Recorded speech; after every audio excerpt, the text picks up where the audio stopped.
Assalamualaikum warahmatullahi wabarakatuh. Halo anak-anak kelas 7, jumpa kembali dengan video pembelajaran Pak Yudis. Video ini merupakan lanjutan dari video kemarin ya, 2 video kemarin. Kalau kemarin kalian sudah mempelajari unsur-unsur peta, sekarang kita lanjut ke materi kondisi geografis Indonesia.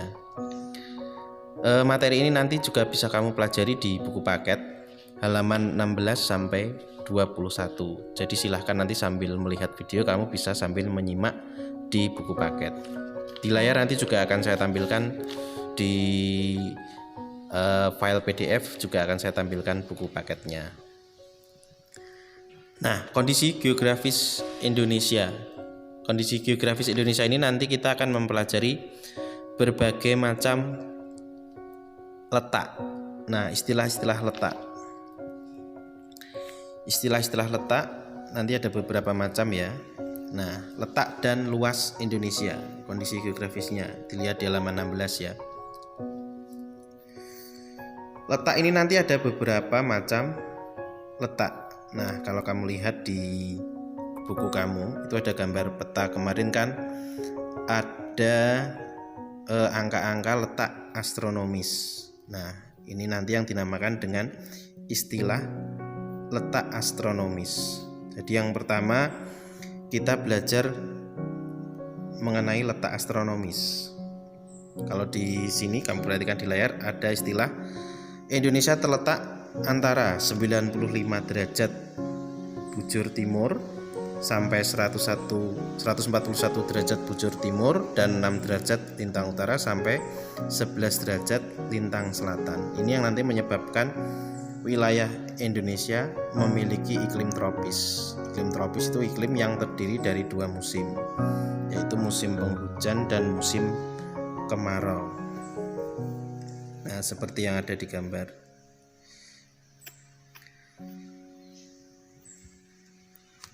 Nah, letak astronomis berarti pada kesimpulannya yang dinamakan letak astronomis adalah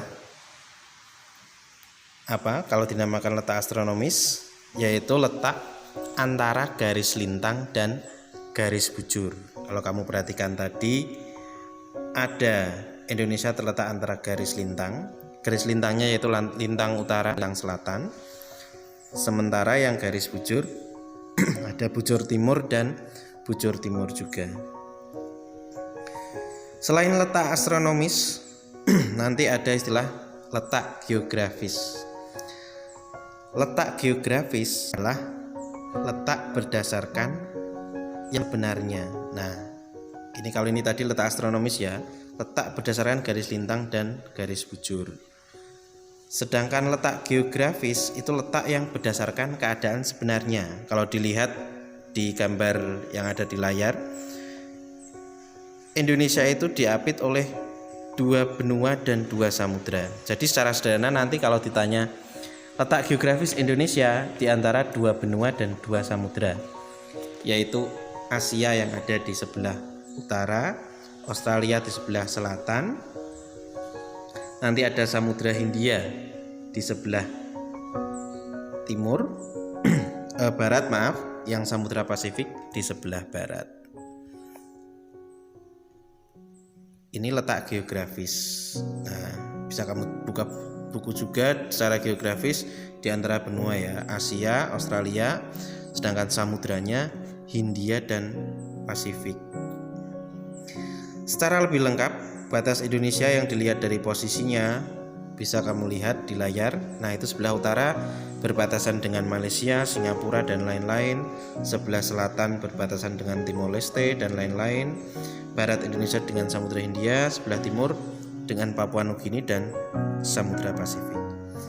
Nah, letak Indonesia yang seperti ini di antara 2 benua dan 2 samudra, dampak positifnya yaitu sangat strategis karena menjadi jalur lalu lintas perdagangan dunia. Nah, kalau misalkan dari negara-negara lain itu akan melewati Indonesia menuju tujuan misalkan dari Eropa, Afrika, Timur Tengah, India. Kapal-kapal dagangnya yang mengangkut komoditas dari Asia Timur ini akan melewati Indonesia menuju daerah tujuannya di Eropa. Nah, jadi kalau dilihat dari gambarnya, Nah, seperti di layar itu kamu lihat kan, kalau misalkan orang dari India mau pergi ke Australia atau mau pergi ke Amerika kan lewatnya Samudra Hindia atau Samudra Pasifik yang dekat dengan Indonesia. Jadi Indonesia ini menjadi lalu lintas dunia. Keuntungannya adalah dalam bidang perdagangan, kamu bayangkan seperti kalau kamu pergi ke sebuah toko, kamu bawa kendaraan, parkir di depan toko, nanti kamu harus bayar parkir ke tukang parkir. Nah, ini Indonesia dapat keuntungan dari situ. India yang mau ke Australia mampir ke Indonesia, mampir parkir 1 malam. Nah, ini keuntungannya nanti dia akan membeli makanan di Indonesia, bayar parkir kapal nanti di pelabuhan Indonesia, masuk pelabuhan juga harus bayar pajak ke Indonesia. Ini Indonesia nanti dapat keuntungan. Nah, berikutnya letak geografis Indonesia nanti akan mempengaruhi di berbagai bidang. Ada bidang sosial, ekonomi maupun budaya. Nah, karena adanya jalur lalu lintas ini nanti akan terjadi interaksi sosial. Makanya nanti di Indonesia banyak sekali agama yang berkembang. Ini juga akibat dari pola perdagangan. Misalkan dari agama Hindu-Buddha yang dibawa India, Islam yang dibawa pedagang dari Pakistan dan Gujarat, Kristen yang dibawa oleh negara Portugis dan lain-lain. Hasil perkebunannya juga nanti akan berkembang. Banyak hasil-hasil perkebunan di Indonesia yang tidak berasal dari asli dari Indonesia, seperti teh atau kopi itu kan dari negara-negara lain yang singgah di Indonesia, terus Indonesia mendapatkan budaya dari negara-negara lain. Selain nanti dampak positif, akan ada dampak negatif dari letak geografis Indonesia tadi yang diantara jalur perdagangan dunia. Budaya Indonesia nanti akan adanya pergaulan bebas yang tidak sesuai dengan budaya timur atau budaya Indonesia. Banyak budaya kebarat-baratan yang tidak sesuai dengan di Indonesia tapi akan berkembang mau tidak mau karena dibawa dari negara lain yang mampir ke Indonesia, seperti narkoba, minum-minuman keras dan lain-lain. Nah, terutama juga untuk attitude atau sikap kesantunan norma yang ada di Indonesia juga akan terpengaruh.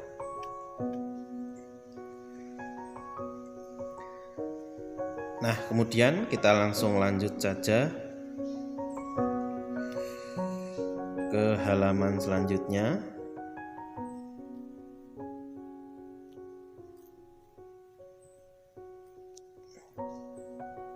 Nah, kita lihat ke halaman sebelum 21 nanti ada yang namanya letak geologis. Nah, letak geologis ini di halaman 21 kamu lihat ada letak geologis. Apa yang dimaksud dengan letak geologis? Nah, di buku juga selain bisa kamu baca, akan saya jelaskan sedikit mengenai letak geologis. Letak geologis itu adalah letak yang dilihat berdasarkan jenis batu-batuan. Nah, jenis batuan dan struktur tanah. Ini nanti mempengaruhi dari posisi Indonesia juga. Nah, di buku sudah ada keuntungan posisi Indonesia dilihat dari secara geologis. Ini pertemuan 3 lempeng. Lempeng-lempeng ini adalah tanah-tanah yang ada di bawah bumi. Lempeng Eurasia, lempeng Pasifik, dan lempeng Hindia yang menyebabkan Indonesia nanti memiliki banyak gunung api. Nah, adanya gunung api di sekitar Indonesia, keuntungannya nanti gunung api walaupun berbahaya, tapi nanti akan memiliki beragam potensi sumber energi dan mineral. Nah, ini akan berpotensi memberikan keuntungan bagi Indonesia. Nah, coba kita ulangi lagi ya kesimpulannya sebelum saya tutup video ini. Letak Indonesia dibagi menjadi 3, yaitu letak astronomis, letak geografis, dan letak geologis. Letak astronomis berdasarkan garis lintang dan bujur. Letak astronomis Indonesia tadi sudah ada di depan. Letak geografis berdasarkan letak yang sebenarnya, sedangkan untuk letak geologis, letak berdasarkan jenis-jenis batuan. Nah, sekalian nanti dibaca lagi ya bukunya halaman 16-21. Ini mungkin sedikit penjelasan dari Pak Idris, semoga bisa membantu. Saya akhiri, wassalamualaikum warahmatullahi wabarakatuh.